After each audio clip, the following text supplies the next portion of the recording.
আজিৰ ভিডিঅ'ত মই আপোনালোকক এগ্ৰি ষ্টেক কৃষক পঞ্জীয়নৰ বিষয়ে ডিটেইলছত আলোচনা কৰিম আৰু লগতে আপোনালোকে অনলাইন প্ৰচেছখিনি কেনেদৰে কৰিব পাৰিব কমপ্লিট প্ৰচেছখিনিও মই আপোনালোকক বুজাই দিম। এগ্ৰি ষ্টেক অনলাইন প্ৰচেছখিনি কৰাৰ আগতে প্ৰথমতে আপোনালোকে বুজি লওক যে এগ্ৰি ষ্টেকটো আচলতে কি হয়।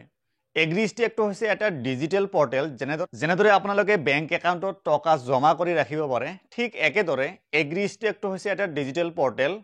ইয়াতে আপোনালোকে এগ্ৰিকালচাৰ ডাটাখিনি ষ্ট'ৰ কৰি ৰাখিব পাৰে। তো এতিয়া আপোনালোকে যদি এগ্ৰি ষ্টেকত এপ্লাই কৰে বা ৰেজিষ্ট্ৰেশ্যন কৰে আপোনাৰ কি লাভ হ'ব অলপ জানি লওক, তাৰপিছত মই অনলাইন প্ৰচেছখিনি দেখুৱাই দিছোঁ।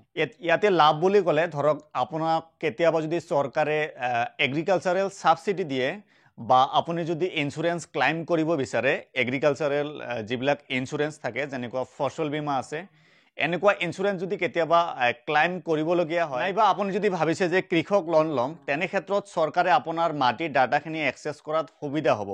তো এইখিনিয়ে আপোনালোকৰ মেইনলি বেনিফিট আছিল। এতিয়া জানি লওক যে এগ্ৰি ষ্টেক অনলাইন প্ৰচেছখিনি কৰিবলৈ কি কি ডকুমেণ্টছৰ প্ৰয়োজন হ'ব। নাম্বাৰ 1 আপোনাৰ লাগিব আধাৰ কাৰ্ড, ইয়াৰ লগত আপোনাৰ নামৰ মাটিৰ যিখিনি ডকুমেণ্টছ আছে মাটিৰ কাগজৰ প্ৰয়োজন হ'ব। মাটিৰ কাগজৰ ভিতৰত জমাবন্দী দিলে হৈ যাব। তো এতিয়া আহক জানি লওক আপুনি অনলাইন প্ৰচেছখিনি কেনেদৰে কৰিব।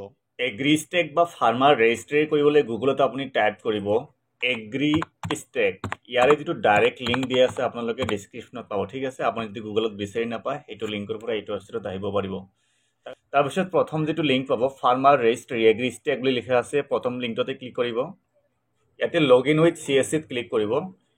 ক্লিক কৰি দিয়াৰ পিছত ইয়াতে CSCৰ যিটো ইউজাৰ আইডি আৰু পাছৱৰ্ড আৰু কেপচা ফিল আপ কৰি সাইন ইন কৰিব, ঠিক আছে। কেতিয়াবা প্ৰব্লেম আহিব, ইয়াতে গুগল ক্ৰমত প্ৰব্লেম দিয়া মই কেইবাৰমান ট্ৰাই কৰিছিলোঁ, আপোনালোকে ফায়াৰফক্সত ট্ৰাই কৰিব, ঠিক আছে। মজিলা ফায়াৰফক্স যিটো আছে।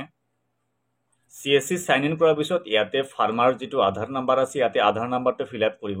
আধাৰ নাম্বাৰটো ফিল আপ কৰাৰ পিছত ইয়াতে যদি আপুনি কম্পিউটাৰত কৰি আছে হয় আপুনি টেব যিটো আপোনাৰ বুটাম আছে টেব বটামত আপুনি প্ৰেছ কৰিব, নাইবা আপুনি এনেদৰে ব্লাংক ঠাইত ক্লিক কৰিব, ঠিক আছে।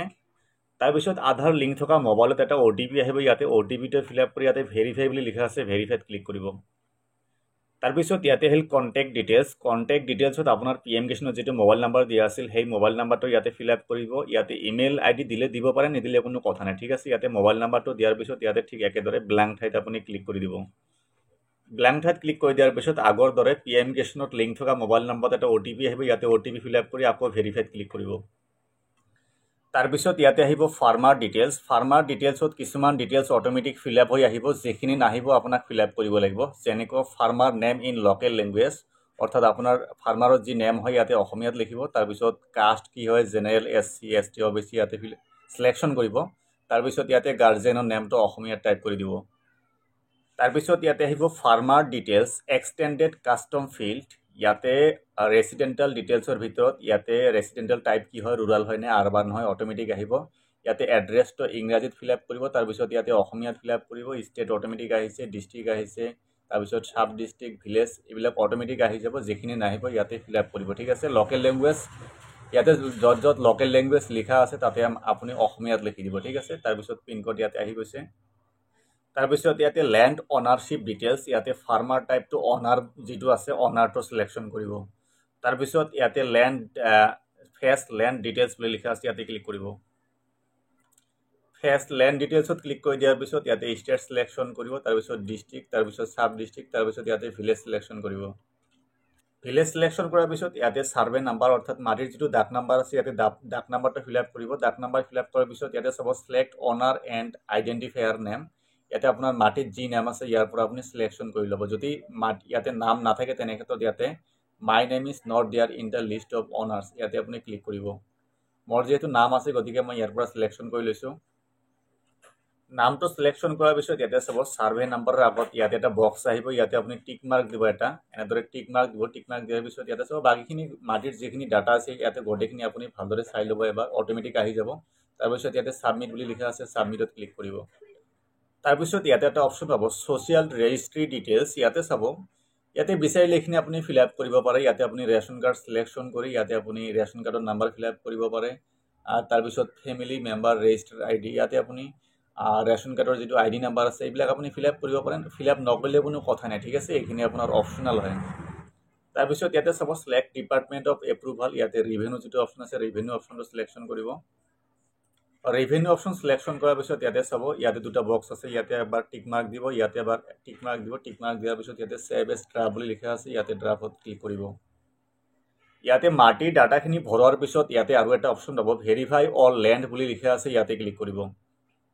এই গোটেইখিনি ডাটা ফিল আপ কৰাৰ পিছত ইয়াতে ছেভ বুলি লিখা আছে, ছেভত ক্লিক কৰিব।